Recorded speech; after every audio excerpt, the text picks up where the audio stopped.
एक धर्म होता है, एक आध्यात्मिक होता है। धर्म क्या सिखाता है? कर्म कांड करना। धर्म क्या सिखाता है? हवन करवाना। धर्म क्या सिखाता है? मंदिर में भागते चले जाना। क्या आपका इससे कल्याण हो सकता है? कोई आदमी जो है ना वो टोकरी से लेके मंदिर की तरफ भागे जा रहा है, कोई आदमी जो है चिमटा लेके भाग रहा है, कोई आदमी ढोलक गले में डाल के भाग रहा है। कहाँ जा रहे हो भाई? भगवान से मिलने के लिए मंदिर जा रहा हूं। तो एक क्वेश्चन है, क्या उस मंदिर में आप भगवान को कहीं छुपा के आए थे?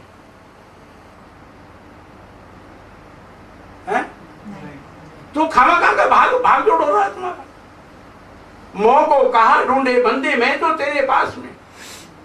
भगवान क्या कहते हैं? मोह को कहा ढूंढे बंदे, मैं तो तेरे पास में। खोजी होए तो तुरंत मिल जाऊं पल भर की तलाश में। खोजो अपने भीतर, बाहर ही बाहर भटक रहे हैं। बहुत मुश्किल अंदर जाना, क्योंकि कई कई जन्मों तक हम बाहर ही ढूंढते रहे। इसलिए बाहर की पूजा करना हमें सुलभ लगता है, अच्छा लगता है, सहज लगता है। मक्का मदीना जाना आसान है, किंतु 2 उंगल तक जाना बहुत मुश्किल है। जब ये शरीर को देव मंदिर कहा तो भगवान कहां पर है बताओ?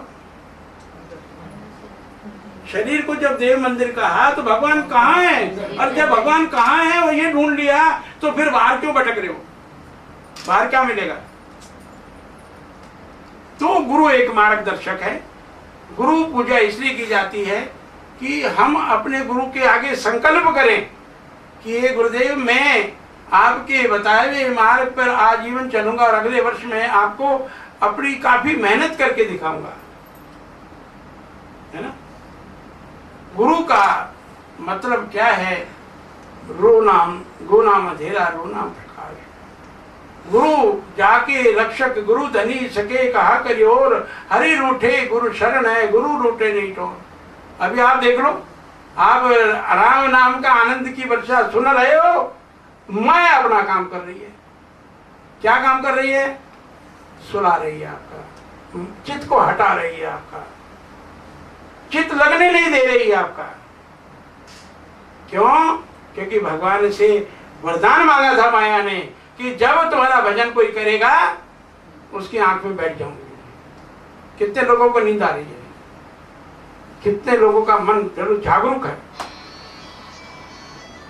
यही एक बात समझने की है कि मैं सतचित आनंद आत्मा हूं, मेरा स्वभाव परम शांति परम आनंद है। जोर से बोलिए, क्या आपका ये स्वभाव है? आज एज ऑन डेट टुडे, अभी मेरा स्वभाव परम शांति परम आनंद है। जब मेरे भीतर ही आनंद है तो बाहर क्यों खोजने जाती हूँ? जब मेरे अंदर परम शांति है तो मैं क्यों बाहर भटकना है? सदैव बचपन में ये हाथ जोड़ के प्रार्थना करनी चाहिए, मुझे गुरु मिलना चाहिए। गुरु के बिना गति नहीं है। किसी निगुरे नर तो था ना पावे, समझे गुरुमुख प्यारा, साधो ऐसा देश हमारा। हर आदमी बीमार है। क्यों बीमार है? क्योंकि आध्यात्मिकता नहीं है उसके पास। आप वो सिस्टम आपके शरीर का नहीं है जो भगवान ने तुम्हें बना के भेजा था। क्या है? क्या आप श्वास ठीक लेते हैं? एक आदमी मुझे खड़ा होकर कहते जी मेरे श्वास ठीक, मैं मान जाऊं। 21,600 श्वास भगवान ने दिए आपको। कितने श्वास आप भगवान को अर्पित करते हैं? कुछ नहीं। हर समय हमें क्रोध बना रहता है, काम बना रहता है, अहंकार बना रहता है, लड़ते रहते हैं, झगड़ते रहते हैं। क्यों? आप बोलिए अज्ञान। अज्ञान है। अब एक क्वेश्चन है, ये बोलो कि शरीर अनेक हैं। जोर से बोलो, शरीर अनेक है किंतु उसमें आत्मा एक है। जब ये दृष्टि तुम्हारी हो जाएगी कि सब में एक ही आत्मा देखोगे, दो आत्मा तो नहीं हो सकती ना, आपकी आत्मा अलग नहीं हो सकती, इसकी आत्मा अलग नहीं है। आप ये मुझे सोच के बताओ कि आप दोनों की आत्मा एक है या अलग है? एक है। जब आत्मा एक है फिर हमारा क्रोध क्यों, झगड़ा क्यों, हमारे अंदर प्रतिशोध की भावना क्यों, स्पर्धा करते हैं, महत्वाकांक्षा हो जाते हैं, स्पर्धा करेंगे, तुलना करना शुरू कर देंगे। आज व्यक्ति भगवान का भजन करना छोड़कर तुलना में लग गया। अरे उसका 3 मंजिल की बिल्डिंग कोठी है तो मैं 5 मंजिल बनाऊंगा। आदमी नहीं है रहने के लिए, आदमी वहां नहीं है, वो 3 मंजिल जो बनी हुई है ना उसमें वो सफिशिएंट है उनके लिए, किंतु पड़ोसी ने 5 मंजिल बनाई है तो मेरी 3 मंजिल क्यों रही? तो ये तुलना। फिर तुलना करने के बाद आदमी स्पर्धा करता है, स्पर्धा के बाद महत्वाकांक्षा हो जाती है। 3 विषय जो व्यक्ति के साथ लगे हुए हैं, है कि नहीं बताओ? प्रतिशोध की भावना, जब ईर्ष्या करना, राग द्वेष करना, जब ये आप मानते हो कि सब में आत्मा एक है, फिर विरोध क्यों? गुरु महाराज के बाद जन्मों जन्मों के अगर कमाई की होगी तो पकड़ लोगे उनको कि मुझे मोक्ष करके दे दो बस। ये तो ये गुरु जी में बना लिए भाई, फोटो लटका दिया बस। गुरु चेला ठहरा, ना गुरु कोई बात बताता है, ना चेला कोई भजन करता। हजारों लोग मैंने ऐसे देखे जो गुरु से ज्ञान ले लिया, मंत्र जाप ले लिया, करते नहीं है। उसका उद्धार कैसे होगा बताओ? आपको पारसमणि दे दी और आपने उसके अनुसार काम नहीं किया तो क्या होगा आपका जीवन? फिर 84 में जाओगे। तो ये बोलो, मुझे संकल्प करो, मुझे किसी से तुलना नहीं करनी, स्पर्धा नहीं करनी और महत्वाकांक्षा नहीं होना। अगर इस मन मंदिर को अच्छा बनाना है और इस मन मंदिर में कचरा भरना है तो भरते चले जाओ भाई, है ना? कचरा भरना है या उसको खाली करके? तेरे मन मंदिर में घाव फुला तो झाड़ू रोज लगाया कर। घर में कचरा आता है कि नहीं आता? उसको साफ कौन करता है? महिला।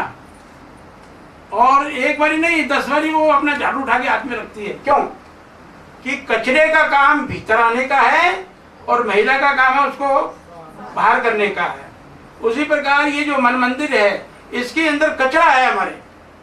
कचरा क्या है? कि जन्मों जन्मों के कर्म है हमारे। अगर मान लो वो जो थैला या जो थैला लेकर आत्मा आई थी शरीर के अंदर है, अगर उसको तुमने नहीं मिटाया तो क्या होगा? फिर जन्म मरण होगा। देखो, जो आदमी जन्म का दुख और मृत्यु का दुख याद कर लेता वो किसी झगड़ा नहीं करता। भजन कितनी उम्र में होना चाहिए? 21 वर्ष में भजन शुरू कर देना चाहिए। कैसे? हमारे ये कुंडली शक्ति है, मात्र शक्ति हमारे शरीर के अंदर है या नहीं है? ये मात्र शक्ति कौन है? माँ पार्वती है ये। और शिव का, हाँ ये शिवराज। अब ये मात्र शक्ति किसको मिली? देवताओं को भी नहीं मिली, देवताओं को नहीं मिली है, केवल मात्र मनुष्य शरीर को मिली। इतना अद्भुत शक्तियों से जड़ा हुआ व्यक्ति, जड़ा हुआ मानव अपने आप को साधारण मानता है, मानता ही नहीं मानता। और जब ये उसको सूझ आ जाती है, ये बुद्धि आ जाती है कि मैं देवताओं से भी बड़ी हूं, मैं भगवान को पा सकती हूं। भगवान कृष्ण ने गीता में बड़ा क्लियर कह दिया कि ये अर्जुन, मेरे नाम को या मेरे को पाने का अधिकार पुरुष के साथ नारी को भी है, किंतु हम उन दोनों का जो तालमेल ठीक नहीं बैठ पाता। नारी का काम है घर में रोटी शोटी बनाए, झाड़ू बाड़ू लगाए, बस इतना ही काम है उसका। पुरुष का क्या काम है? वो बाहर जाके पैसे कमा के लाता है और वो घर में आ जाता है। तो ये तो जीवन नहीं हुआ ना।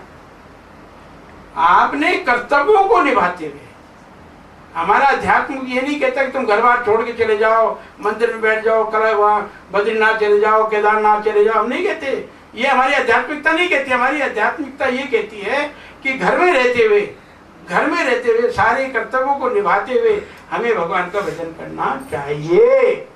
और जब समय होता है भजन करने का, वो सीरियल देखने शुरू हो जाते हैं।